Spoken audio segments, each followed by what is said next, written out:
Yeah, it's that powerful. Naloxone is easy to use, and it could save a life in minutes. It comes as a nasal spray, and you don't need to be a doctor to use. If someone you know overdoses, spray it in their nose, call 911, and stay with them. You could be the reason they wake up. Hey, this is Paul Pearson. I've hosted the R&B show Star Time since the very beginning of Rainier Avenue Radio, and after years of featuring tracks from the 50s through the 80s, Star Time now plays R&B and hip-hop from the 1990s as well. A whole half-century of soul, funk, hip-hop, and more on Star Time, Wednesdays at 2 p.m. on Rainier Avenue Radio. Join Rainier Avenue Radio from 5 to midnight for Sunday evening sound sessions. Jazz from the cabinets from Big Pop. That's right. It's time once again for Jazz from the cabinets. Sergio LaCour's Love Line. It's Sergio's Love Lines with Sergio LaCour. Go to the phone line. Tell her who we talking to. Sage Prince and Just My Opinion. This is Sage, and that's just about going to do it for the first half of Just My Opinion. K-Fox Night Beat with Nasty Nets Rodriguez. It's the beat of the Fox. K-Fox Night Beat, Nasty Net. You know what? You're going to listen from 5 to midnight. Just turn it on and don't stop. DJ Alibaba. The underground surround sound start time. Paul Pearson. Tuning in. My name is Paul Pearson. Sunday evening sound sessions on Rainier Avenue Radio.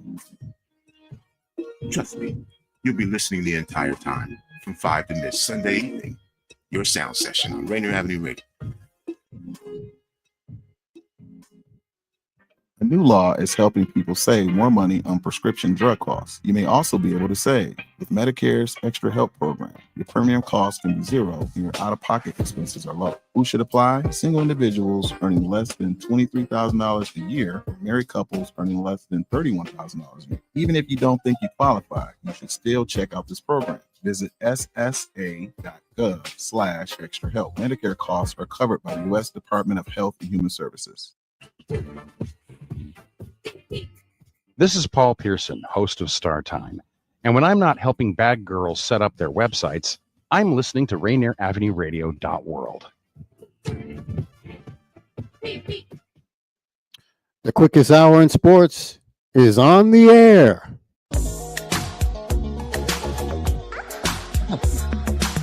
Yes, we went back to that. I love it.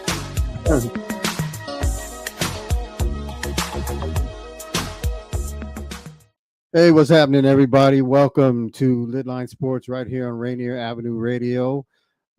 I am Pep, and my man O is in the building. What's up, O? What's good, Pep? How was your turkey day?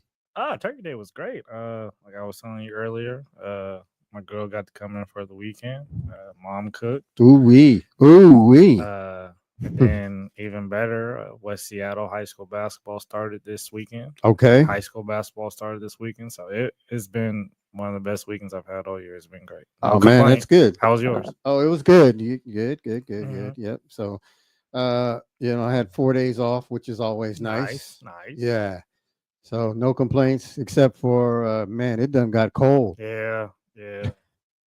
I mean, I was watching, football, of course, over the weekend, college and pro. And man, some of these places look, man, when you're watching, you see all the snow and the breath of air coming out of their mouths. It's like, man, I need an extra blanket here. And I might be, 68 degrees where I'm sitting at in the house, but that was one reason why I could never get into football. I remember first time the only year I played as a kid, I was one of those kids just like looking up in the stands, looking for my mom, like, come get me. It's too cold to be playing the dang sport. Like 1 year and done, and that was it. And it wasn't really about the aggressiveness of the sport or the contact of it. I'm not saying I loved it, but it was just more the fact that it was so cold. How old were you? I was like 8 or 9. Oh, what position did you play? Do you remember? They put me at tight end. For some reason. Nice. Yeah, not bad. I think I've only caught, because 8, not really throwing the ball that much. I think I caught the ball maybe twice or something like that. Nice. Well, they probably had you in there for your blocking. maybe. Yeah. Well, you mentioned high school sports. Let's get into that real quick. Mhm. We do a couple of quick hits before we get to our usual NBA, NFL chatter. Rainier Beach and Annie Wright of Tacoma played. What, Saturday was it? Mm-hmm. And Saturday night basketball. what happened? Man, a lot of people were shocked. Annie Wright came out with the win. It was a close game all throughout the game. But to let you guys know, if you guys haven't really been keeping up with basketball outside of Seattle for high school, Annie Wright has been a good team for the last few years. And it starts with the head coach in Dom Williams, a guy who grew up in the Tacoma area. He was a really solid basketball player, went to Central Washington. And I know he's really close with basketball player Isaiah Thomas. But he knows the stuff, and he's a real gritty guy, and he's brought in real gritty and good players. And I know for the last couple of years, they've been trying to play some of these inner city teams over this way. And they finally got their opportunity on Saturday at Rainier Beach. Yeah. And they made most of that opportunity, and they won. And this is one of the better Rainier Beach teams over the last few years. On top of that, Pep, this is not just it's the Rainier Beach team that is, kind of in between. They have about 3 to 4 Division I players over there. I'm talking about high level Division I players. What happened? Man, to say it on air, they kind of got out coached. And I know Coach Mike is a legend. But like I said, those guys came prepared. And on top of that too, I told you off the line, and you guys can take it whatever way you want. Annie Wright treated this as a championship game, and Rainier Beach just kind of, this is their first game of the year, and that kind of played like that as well. There's a lot of so this was Annie Wright's Super Bowl. Yes, in a sense. Yeah, so they came in here and they treated it as such, and Rainier Beach came out slipping. Yeah, pretty much. And I think what happened too, so Rainier Beach got up about like 10 points at the end of the first quarter, and right then and there, that's where the kind of got a little lackadaisical. And Annie Wright got right back in the game by the middle of the third quarter or second quarter, and they were up, and it was back and forth after that. But these guys came ready to play, and they were not scared. That is, I think, one of the big things, especially going to a place like this against Rainier Beach. There's a fear factor there. You see it every time in these Metro games. Some of these teams that aren't the Garfields, Eastside Catholic, those other teams, it just starts with that, just a fear factor of going in there, knowing that you're playing these guys. If you believe that you can go in here and you can play with these guys, that's half the battle against Rainier Beach, if you ask me. Now, being able to execute and be able to match intensity, because they're coming on top of that. And like I said, these guys were prepared. And by the third and fourth quarter, Rainier Beach was kind of almost on their heels and like, dang, okay, these guys are good. You know what I'm interested to know, if you looked or if you noticed, like when they got down by 10, how was their body language? And like when the coach was talking to them during timeouts, that's a clue right there. What their body language, how intent they are, how focused they are. That helps as far as determining what's going to happen the rest of the time. Yeah, Coach Fred over at West Seattle. He has a saying that is, you never get too high with your highs and you never get too low with your lows, and that's exactly what Annie Wright did. They also understood coming in here, this was not going to be no walk in the park. Right. They knew that they were coming in the home crowd where this is now a Tacoma versus Seattle thing too. Right. So they know that 90% of the crowd was probably from Seattle and was against them. And they knew that they could not allow this game to get away. And that's what they did when they came out in the second quarter. They kept their composure. It was turnovers, which I thought Beach should have sped the game up a little more and pressed a little more, which is their MO. Pressing you, getting you turning the ball over. And that's what they were doing when they got up by 10. They kind of got a little lax from that. And those guys came and they made some big shots.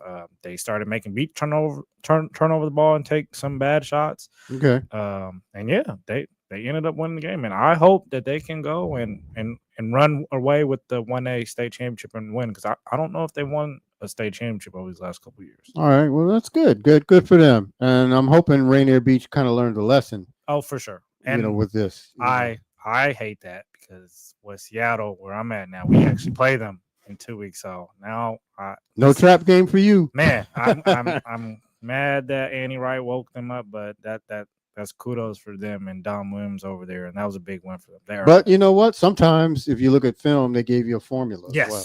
Yes. You know, so you could take it that. You could take it that way. Oh, good stuff, man. Did you see that the Seattle Sounders lost to the LA Galaxy Saturday in LA? I know you're not a soccer guy, but we do have soccer fans. Oh man, soccer is so tricky because I never know like when the season is. So I tried to keep up with the Sounders. Right? No, I did not know. Yes, they lost a heartbreaker. LA scored in the 85th minute of action in the this was the conference final. So the winner was going to go to the MLS Cup, and so LA won 1-0. And over on the eastern part of the U.S., the New York Red Bulls are the champions back east. So they won 1-0 over Orlando City, and so now it'll be once again New York versus LA. Nice. Well, just like baseball. That's what every professional sports wants. So yeah, it's pretty. Yeah, I guess when it comes for the media and promotion, like it's LA versus New York, two big markets. So the two biggest, that's for sure. So if you're interested, Saturday, December 7th in LA, 4 p.m.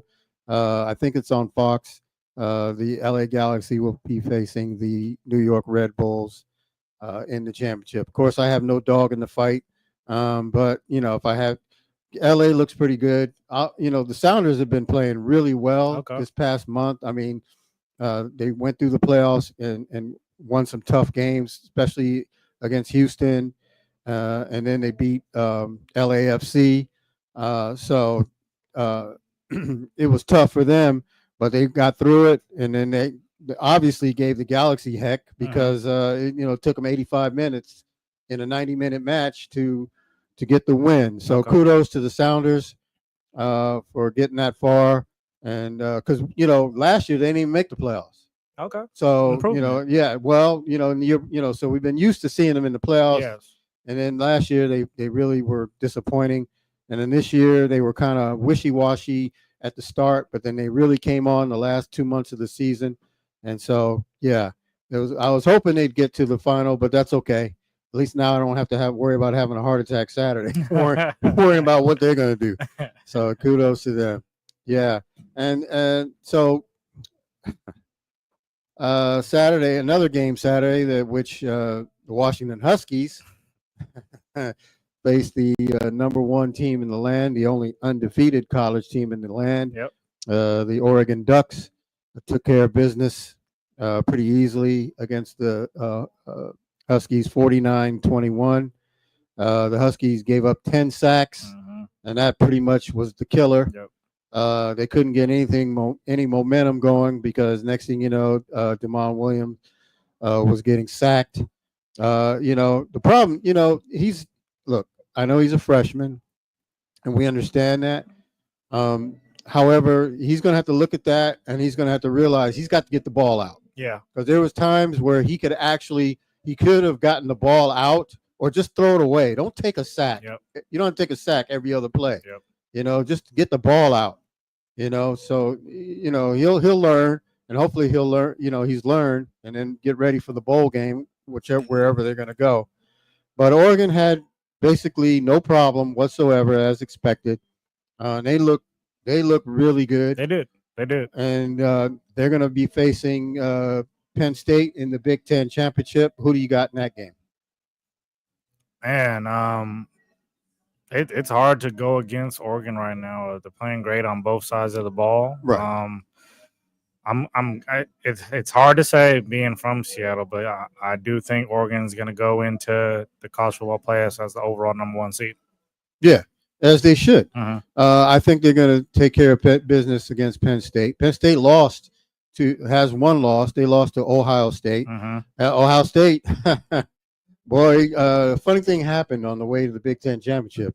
You get beat, and you got beat by your rival Michigan, who had the same record as the Huskies at 6-5 going in, and didn't look to be a factor going in, but of course, I think Ohio State was probably 7 to 10 point favorites. I don't know. They were like 17 point 17. favorites. Oh, Yeah, my bad. 17, 18 point Oh, favorites. well, how'd that work out?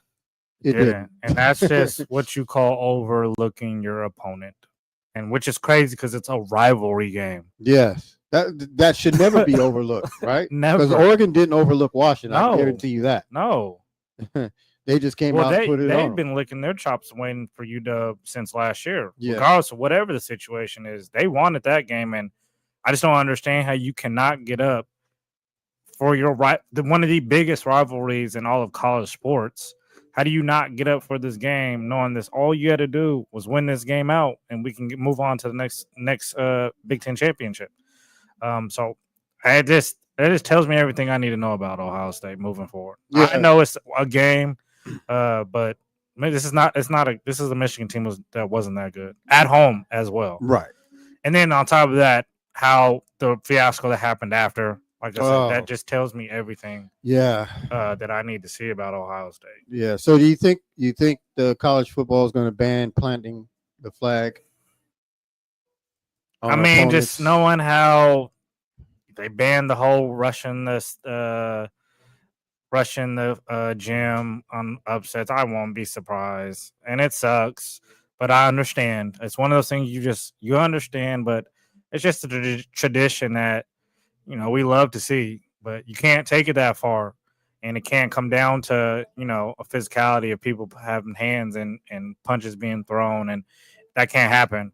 So I won't be surprised if that's taken away. I also won't be surprised, Pepe, if teams still do it. Yeah. Well, we'll see. Yeah. Time will tell. But, yeah, that was crazy. Ryan Day. Has lost three or three, I think, to Michigan. And there's been some players on on Ohio State's team that has never beaten Michigan. Uh-huh. And, Ryan Day, when you're hired at Ohio State, you're hired to beat Michigan. Yep. And you haven't done it. And so now people are saying, of course, that he's probably going to get fired. But is he going to get fired before the playoffs? Because they're going to be in the playoffs. No. There's something, if it's a move to be made, it's after the playoffs. Because who's to say that they don't turn around and make it to the college football championship, which I don't think they will. But I think if they lose in the first round, he's done. He's done. Right. Okay. Yeah. I'm hard to disagree. Miami Hurricanes lost. Not surprising. They drive me nuts, man. That's my college team. Yeah. Other than the Huskies. Yeah. They drive me nuts. I know you talk almost every week about pretenders when it comes to NFL. They've been on my pretender list pretty much for the last 4 or 5 weeks. I know. I mean, they were down 30 points to the Bears, yep. Cal Bears a few weeks ago, and came back and won. And they've had a couple of games like that where they had to come back and win. And then this time, it bit them in the what. So now they've got 2 losses. They dropped from number 5. I don't know where they've dropped to. I haven't looked at the new polls yet. I forgot. But they were at number 5 at the high end, but now 14. So outside the college. Oh, yeah. So that was a killer right there. But and, I mean, and deservedly, yeah, deservedly so. I'm not crying about that. Whatever. So okay. So where is Boise State? Boise State is 10. Okay, so they're in. Did you happen to see? They were on TV the other day. I saw bits and pieces. Man, Genty is amazing, and I hope they make the college football players. So I do. He's deservingly so. I need to sit down and watch this young man play. Yeah, we're talking about one of the best running backs to touch college football in a long time. Yeah, absolutely, he is amazing. Let's see, so Oregon's number 1. Number 2 is Texas. Oh, yeah. Penn State 3. Okay. Notre Dame 4. Georgia 5 to round out. Notre Dame 4. I know, right? Wow. Now, did you see that Georgia game? No. Oh my God. I know, 8 overtimes, right? So I was able to tune in by the end of the game and all the overtimes, and I just don't know how Georgia Tech lost that game. They were up 2 scores, I think, with like 4 minutes left in the game. And they just smoked it, and ever since that, they had plenty of chances in overtime to win that game. That hurt. I mean, at that point, I'm already cheering for the underdog. Right. I'm not against Georgia or anything, but just when the underdog has a chance of knocking down a big dog, you want to see it happen. But that was tough to see, and yeah, Georgia Tech missed out on their chance for sure. Man, all right. I don't trust Georgia either, though. I don't trust them either. Well, they got 2 losses, right? Yeah, and Bama's got 3. So we're gonna see. We probably are gonna see a different scenario for the championship, which is good. I will say I like it this way. I'm glad there's not a team that is just head over shoulders over everybody. Right. Yeah, I agree. All right. So one more thing about Washington. Now I've heard some stuff about Jet Fish that Florida might be coming after him, and I'm like, why? I know he might be from that area, but what did he do that makes you like, we got to get this guy, right? I mean, I know Florida's really on the downtrend right now, considering where they have been, in past years. But, look, I mean, he's 6-6 this year, right? And look, if they lose a bowl game, he'll be 6-7. Yeah. So why would you even consider trying to snatch him? Yeah. And I'm not trying to knock what Alabama did last year with their coaching change. What's the coach's name? DeBoer. Not knocking them. Excuse me, going to get DeBoer, but you would just think that these big SEC schools would go after those big SEC names, the guys that have already been down there and recruiting down there. And well, a lot of those big names are old now. Yeah, that's true. That's true. They're that's like, yeah, we're done.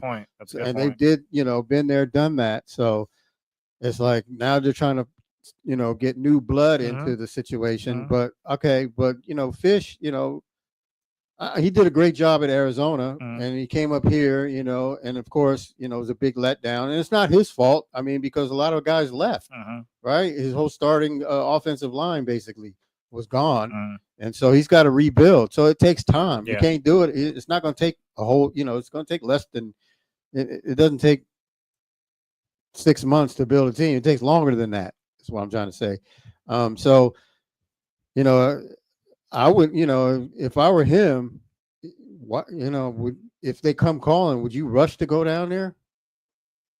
Considering what he left up here or what he's done up here, I mean, down there right now, the situation is either the same or worse. I was about to say, I think what you do have to take into thought is just how bad Florida has been and where they're at. It's going to take a lot to get them out the mud. It's not going to be just 1 year and you're back to being contention. So, look, you already are starting to build at UW, and there is resources out here to help. So I wouldn't be just in such of a rush to leave. I get the platform that you possibly could be going to if that's an opportunity, but I don't like the whole just getting up and moving after a year or two. Like, you don't even get a chance. You're not even giving yourself a chance to build a program. Right. So. Yeah, but you know what? That's the way of the college atmosphere right now. With the NIL and transfer portal, and these coaches on the run. Look, a coach gets successful, like Indiana's coach, right? Right now, he's a hot ticket. Yeah. So, do you think he's going to be at Indiana next year? Probably not. I don't think so. Who knows? So, and if I was Florida, that's probably the guy I'd be like, man, let's get him. Yep. Sheesh, I don't care where you're from. Why you got to worry about where people's from? That's why I don't understand. Look, if you guys can coach and he's from North Dakota and you in Florida, man, go get him. Yeah. Why you got to worry just because a guy's from your part of the country that you need to bring him in? No, you don't. Maybe recruiting. That's my only thought. Yeah, but I heard Fish is a good recruiter, so we'll find out. Maybe he's familiar with that area, just getting the guys from Florida. Probably, but I hear you though. I agree. I don't know. I don't like it, and I think the lesson there was DeBoer already. He could have just stayed here and continued to build on the legacy he was creating here. Yep. But Alabama's got much more money, much more resources. So, it's hard to turn that down. I agree. And I get that. So, even though a lot of people are really hating on him, but I tell you this, if a school or if somebody was throwing money at you like that, at your job, right? If you work at, at Boeing and some other company, Lockheed Martin says, hey, we want you, and we're going to give you this, which is going to exceed what you're already getting, you're going. Yeah. Turn down more money. Yeah. You're right about that. You're going. So stop crying, stop getting mad at folks for leaving for money because they're trying to take care of their family and themselves and whatnot, because you would do the same thing. Yep. Right. I know I would. Mm-hmm. If I've been in Seattle most of my life, except for my many years on the East Coast. But if the East Coast called me and said, hey, Pep, we want you back and we're going to pay you this, see ya, I'm out. Yep, I'm out. Yep, shoot. That's just the way it goes. Yeah. So we're going to get into the NBA and the NFL after the break. But real quick, as far as the NFL, the Browns and the Broncos are playing right now. It's 21-17 as I look right now for the Broncos. Jameis Winston seems to be okay. He threw a pick six just before half, but he also led the Browns on a drive for a touchdown before the half as well. I like so, that guy. yeah. I'm always rooting. Well, I root for him, but sometimes he just drives you nuts. Yeah. We know what he is at the end of the day. Yes, exactly. You said it perfectly. And we know who somebody else is too, don't we? Which we'll talk about later. I do want to get on something real quick for the break. Okay. Just quick. Yeah. So UConn men's basketball team. Oh, yes. National champions last year. Lost 3 straight in Maui. Are now 5-3, and they dropped to 25 in the polls. And Dan Hurley has something to say after that tournament. He said that he will never go to multi-game tournaments again. I thought that was so just soft of him to emotional, say. Yes, it's very emotional. And I don't know, maybe I've never noticed about him as a head coach. Mm-hmm. He whines and complains a lot during the games. Yes. And there was a game, their first game in the Maui. I know a lot of people aren't going to say it. I know games don't come down to one possession as a loss. In overtime, tie game against Memphis, he gets called for a technical foul over a call that he did not like, which I can understand. I don't think it was a good call. They called a push in the back, and it shouldn't have been. The tie game, you cannot get a tech in that situation. Right. You cannot. And you can't drop to your knees, drop to the floor, all that extra. No referee is giving you that leeway. I don't care who you are. Yeah. So I hope Dan especially Hurley, when you're a back-to-back champion. Exactly. It's like, dude, what are you doing? Yeah. It's just yes, they may not be as right now. They're not as good as we thought. Everybody thought they was going to be. But I think that they'll turn around. Yeah. But see how he's kind of overreacting. It kind of brings a panic to me. And if you're a UConn fan, it's too early to panic like that. Yeah, and you know what? They're kind of, I don't understand what they're doing with Jalen Stewart either. Because one game he scores 16, and then the next game, he's barely playing. That's a good point. And they're not as athletic, and he's one of the few athletic. I'm like, what are they doing? Yeah, I agree. Man, it just drives me nuts. Anyway, all right, so we're going to take a break. We'll come back. We'll talk about, our usual NFL, NBA. So don't go away. We'll be right back. Rainier Avenue Radio, LidLine Sports.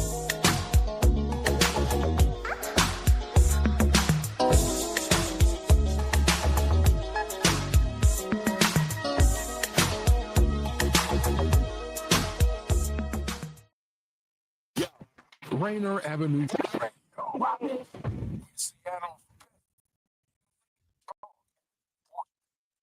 Hey, this is serious. Let's talk about saving lives. Fentanyl overdoses are rising, and it can happen to anyone. But here's the good news. Naloxone, also known as Narcan, can reverse an opioid overdose. Yeah, it's that powerful. Naloxone is easy to use, and it could save a life in minutes. It comes as a nasal spray, and you don't need to be a doctor to use. If someone you know overdoses, spray it in their nose, call 911, and stay with them. You could be the reason they wake up. Hey y'all, it's Traffic Jam with Kareem. Thursday at 4 p.m. Hey, Traffic Jam. Rainier Avenue Radio. Download the app so you don't miss out what's popping on Crackers Shining. It's your boy, Kareem the Dream, on another beautiful week on here on Traffic Jam in Seattle. I hope you guys doing what you're supposed to be, being supposed to be. I got a good show for y'all. A lot to talk about. You know, Kareem the Dream, keep up with everything. Get your entertainment news with Kareem on the Traffic Jam Thursday at 4 p.m.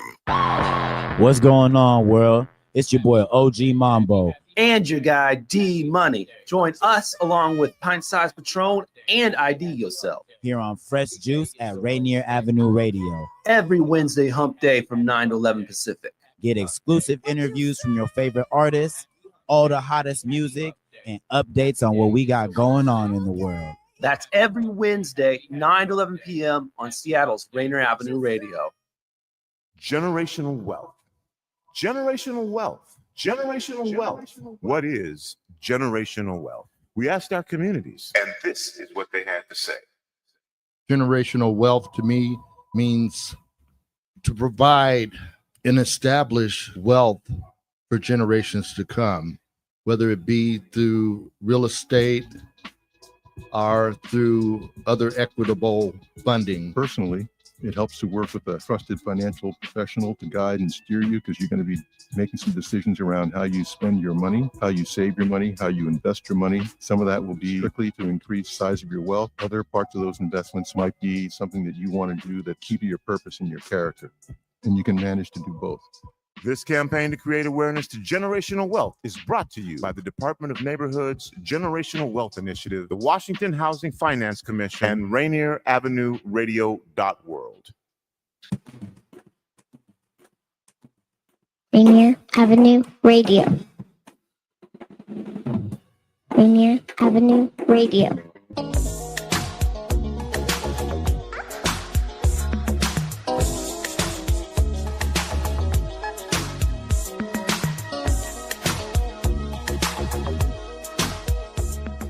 Welcome back to LidLine Sports right here on Rainier Avenue Radio.world. I am Pep. My man O is in the building. We love that. Shout outs real quick. Nancy Conyers, Michael A. Carter, thank you for listening. Bill Walker Jr., of course, he's either number one or number two as far as first responder. Giving us shout outs. I appreciate that very much. Real quick before we get into the nitty gritty, the Dodgers, the LA world champion Dodgers, once again hit the news when they signed Blake Snell to a contract.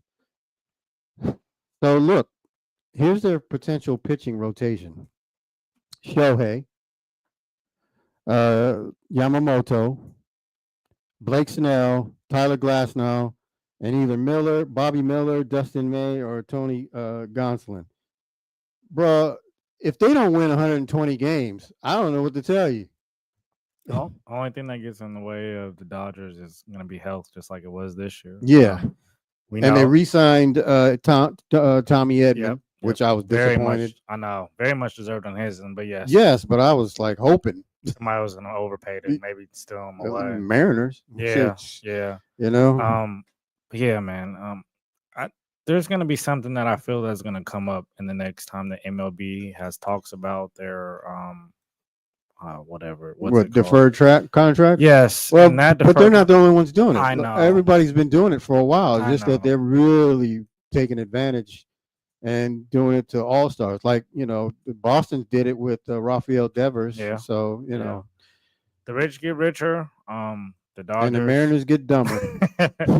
I've been looking, Pep. I haven't seen nothing when it comes to what the Mariners are doing on the inside in the front office of trying to get better. I haven't seen anything. They dropped who did they drop? I can't remember. Yeah, I don't remember. But they picked up a guy that they used to have when Tampa let him go, so they picked him up again. Yeah, that's it. I keep seeing like some of our pitching being thrown out in rumors of trade. Oh, they need to trade Castillo. They need to trade Castillo. I agree. Trade him to Philly for Bohm and maybe who? Not Castellanos, but another guy. I'd take Castellanos. I'd take. Yeah, but that's another guy I had in mind. Okay. But yeah, because they look if Brash comes back. Right? Mm-hmm. Yeah, that's going to be a reliever. A long reliever. Yes, Yep. Mhm. that'll be helpful. So they can afford to get rid of hopefully Castillo and get a bat. I mean, we can almost afford if Hancock is ready, we can almost afford to trade 2 pitchers for really good bats. Now, if that would happen, no, I don't know, but there's room to be made to make improvements. Now, will the Mariners do it though? Is the question. Well, do you want the do you want the smart aleck answer or do you want a real answer? I don't know if I want your real answer because it's right when it comes to the Mariners. Every time when I'm ready to get some hope, you give me the real, and it usually happens. So sorry, maybe man. we should hold on your real answer. Okay. Let's give them the end of December, and then you can say your real. Well, after the winter meetings, how about that? Yes. See what happens. Okay. Yeah, you're right. All right, so let's head up to NFL real quick. Going back to the game, it's 28-25 now as the Broncos scored, and then the Browns come right back. So this is going to be one of those games where it's like bam, bam, bam, bam. And I love those. And we're sitting here because I'm not watching. But it's all right. It's all right. I'm not complaining at all. I love doing this, though. So it's a good thing. What did we watch Sunday? What game? What game? The wackiest game of them all? Yes. I was sitting watching that game with my girl, and I said the same thing. I said that was the most wackiest football game Bro, I've seen. if I told you that a team would go out 7-0, and then next thing you know, they're up 14-0, and then next thing you know, they fumble, right? And and it's like a kickoff return. Yeah, then they get a kickoff return, to go up 21-7, and then they fumble again, and you're about to go up 28-7, and lo and behold, Leonard Williams. Bro, that might have been the season right there. I agree. He basically saved their season on that one play. Yeah, no, I agree. Not just the game, the season. Yes, because if they went down 28-7, that game was over. Because the Jets wouldn't have to score again. We found out they couldn't, but they wouldn't have had to. And then the Seahawks, with the offense the way it was, it's like they were gonna be heavy pass, predictable. So they probably weren't going to be able to go down the field like they were on the comeback. So that whole situation would have been different had they gone down 28-7. But there it is again, Jets, Jets. And the refs tried to help us. Because the Jets had 12 penalties throughout the game. Most penalized team, right? No, or most penalty yards maybe per game. One of the two. Yeah, I remember hearing. Yeah, but I think it's the Chargers that's most penalized this year so far. But I mean, how does a team have 8 shots within the 5-yard line and can't score and don't score? Right. That almost made and still win the game. That almost made me want to do some real bad things to my TV. Yes. I wasn't at my house. So there's no way I just had to sit there and take it. I'm usually not. The only time I'm yelling at a game is like the Suns. I said some words I can't say in this radio show. No way. After that, not possession. you. Yes. Rondo, what kind of guy did you raise? I just couldn't believe what I was seeing. It was so pedestrian and just so bad. But going back to Leonard Williams and his 2 sacks as well. Yes. As an interception. Well, another Seahawks going to be a defensive player of the week. And listen, the last 3-4 games, their defense has been outstanding. And listen, never mind that the Jets got 21 points because those were gifts. I mean, those were gifts because of fumbles and bad field positioning. And so, when you have that, you can't expect to stop a team like that. Momentum. But anytime that the Jets had a regular, ordinary drive, nowhere, they got shut down. And they got shut down the whole second half. So, and it's not like the Seahawks were any barn burners in the second half. They did just barely enough to get back in and win. Because boy, I tell you, I mean, they missed opportunity after opportunity, and then they gave the Jets all kind of help. Man, just in the situation the Seahawks are in right now and how they're just unpredictable, I don't know if my little heart can make it through this season and where they're at in the standings. Oh man, it's going to be a roller coaster. But this is not the worst part. The worst part for me is the Steelers were on CBS. So I'm flipping. So I'm missing some stuff on the Seahawks, and then I go back to it, and then I'm missing some stuff on the that Steeler game had me with agita, heartburn. They pulled it out. Bruh, Cincinnati scored, Steelers scored. Cincinnati scored again, Steelers scored. Cincinnati scored. I'm like, wait, can we stop them? Yep. Please. Shout out Russell Wilson. Man. Oh, bro. First pass of the day, pick 6. Did that bother him? Mm-hmm. No. He just goes out and, all right, I'll just give you 413 yards, 3 TDs, and no more picks. Yep. And, and George Pickens tried to, give it away. With his stupidity, he drives me nuts. I love, man, he's dope. Him and Antonio Brown, man, as far as wide receivers, bro, they're unmatched. They're great. But, man, them personalities, man, they could do better. They could do better. Antonio Brown, that's a little more than just better. But I hear. Well, fortunately for me, he went crazy after. Yeah. Pretty much after. Yeah. His career in Pittsburgh was done. So, because we got the good Antonio Brown. Because that brother, man, I'm telling you, at the time when he was playing for the Steelers at a high level, he was the best wide receiver in the league, bar none. Yep. I don't care who you want to put up next to him. There was nobody next to him. Yep. Right now it's either Justin Jefferson or Jamar Chase, 1, 2, right?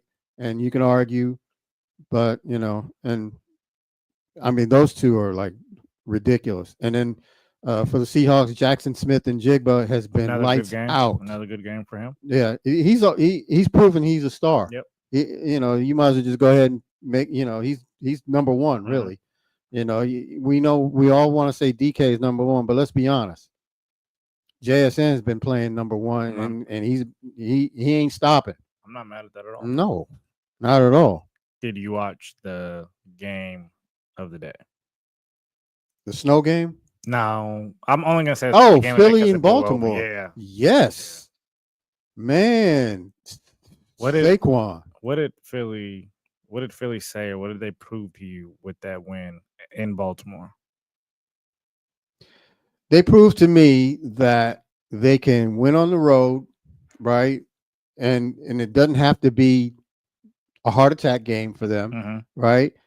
And that Jalen Hurts, even though he still drives people crazy, I get it, but he actually played a very good game. He settled down a lot after the second quarter, between middle of the second quarter to the rest of the game. He looked really good.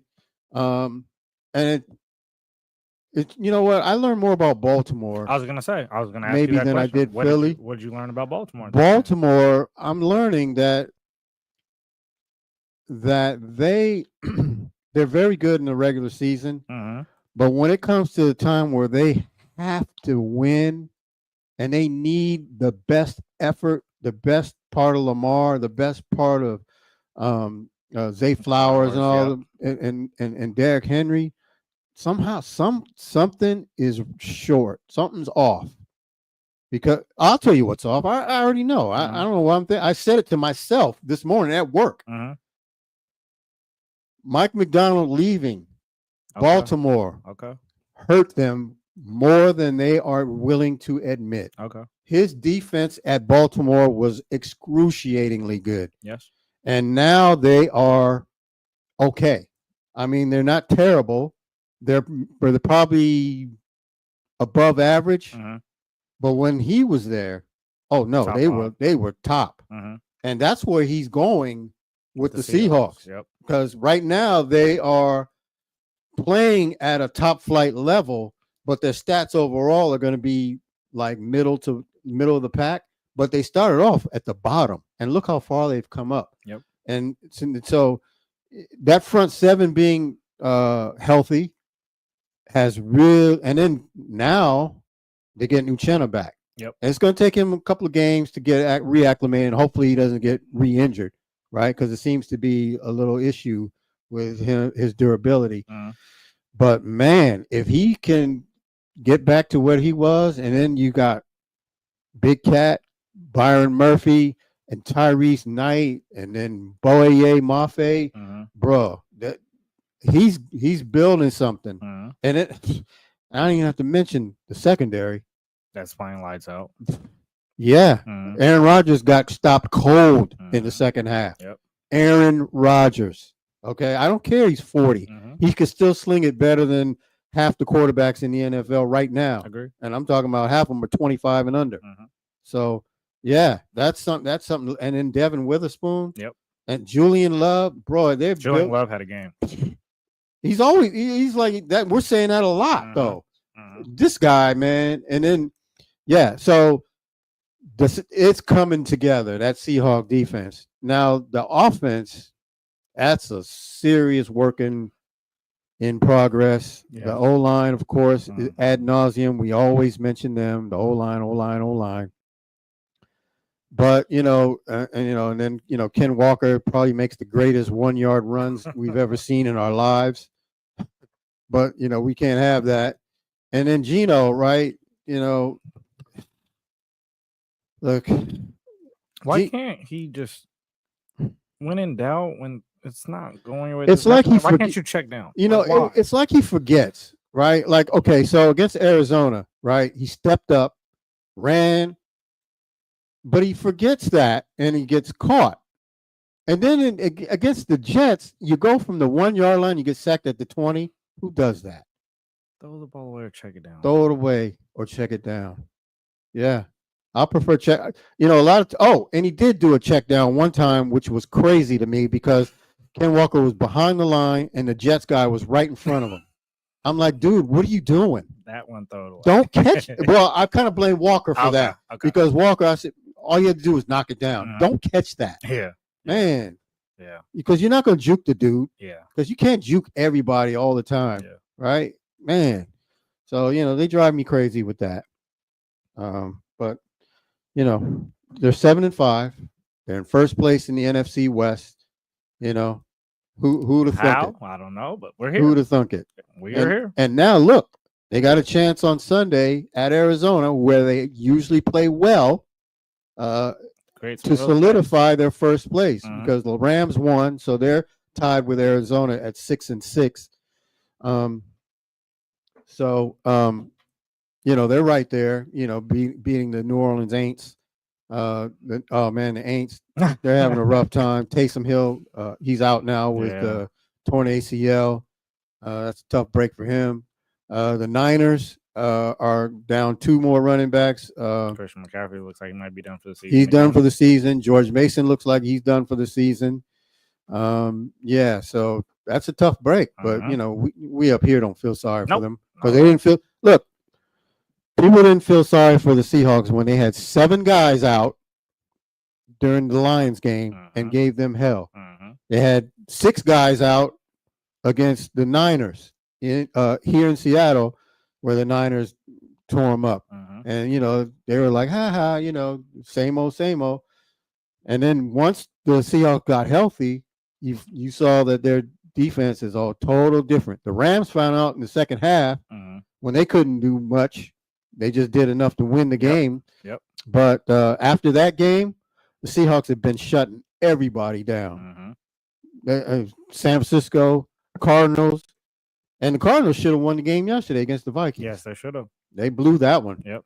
They blew that opportunity because they could have had some momentum going into play against the Seahawks again. Yep. And see, the Seahawks, fortunately, are healthy on defense. So Kyler Murray's going to be looking at the same thing. Potentially. Yep. He's going to be hopefully running for his life again. Like he was in Seattle. Yeah. And there's no weather to deal with down there. And I was actually scheduled to go to that game. Oh, man. But I changed my mind. What? I changed my mind. Changed your mind from a trip to Phoenix. I did. Vacation. I changed my mind in mid-October when they were doing trash. Okay. when they were trash. I was like, man, I'm not going down there. I'm not taking off work and spending whatever hundreds of dollars I got to spend to go down there and watch this mediocre mess. I kind of regret it now, honestly, but oh well, that's okay. Yeah. I'll get over it. I'm just hoping they can win and be 8-5. Yes. That would be nice. Yes. You know, if they lose, they'll still be 7-6. They'll be tied still. Yeah, it's not the end all if they lose. No, it's not the end of the world, but it would be nice to solidify a lead. I agree. So I don't know who the Rams play. Can you check and see who the Rams play this coming week? Man, that'll be interesting to see what's going on there. As far as the Cleveland-Denver game, it's still 28-25. Rams play the Bills at home. Whoa. See, this is definitely an opportunity just to take control of the entire division. Yep. Yeah, you can't blow it. Gino, you can't blow this, man. You can't do it. Yep. I agree. Yeah, they gotta win that game. They gotta win that game, be 8-5, put Cardinals at 6-7, make LA 6-7 after losing to Buffalo.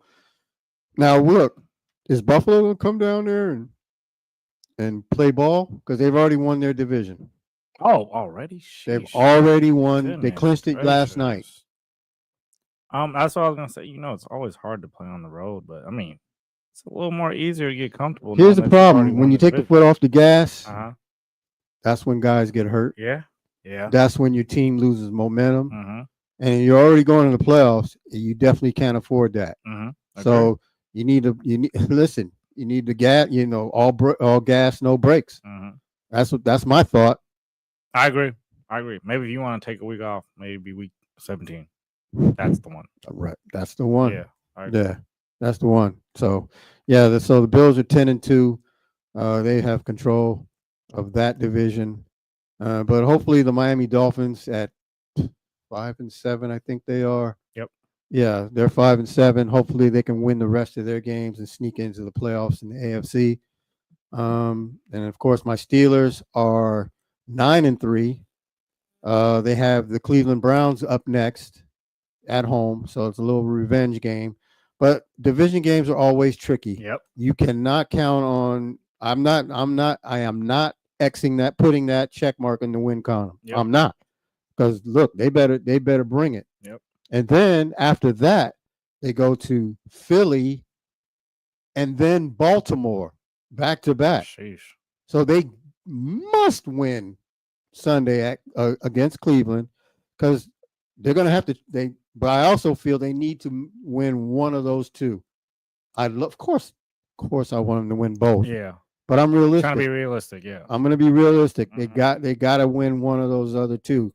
And I'm saying they got to win at Philly because they can't afford to be in a desperation mode going into Baltimore and having to win that game, because Baltimore is going to be right there. Yep. They're 8-5 right now, only a game and a half out, right? Well, actually 2 out because we've already beaten them. So they're basically 2 out, but Baltimore will be sitting right there waiting on us. So, because, do you know who Baltimore plays next week? Baltimore plays, let's see. It'd be interesting to see. Baltimore looks like they are on a bye. Oh, okay. Yeah. So they will be on a bye, and then after the bye, who they got?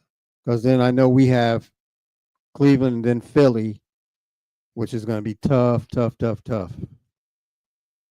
We got to try and win that game, though. They play the Giants. Oh, God. That's a win.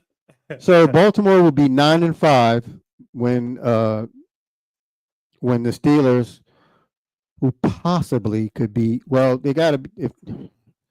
All right, let's say the Steelers win. They'll be 10-3 against Cleveland, and they lose at Philly. They'll be 10-4. Baltimore will be 9-5.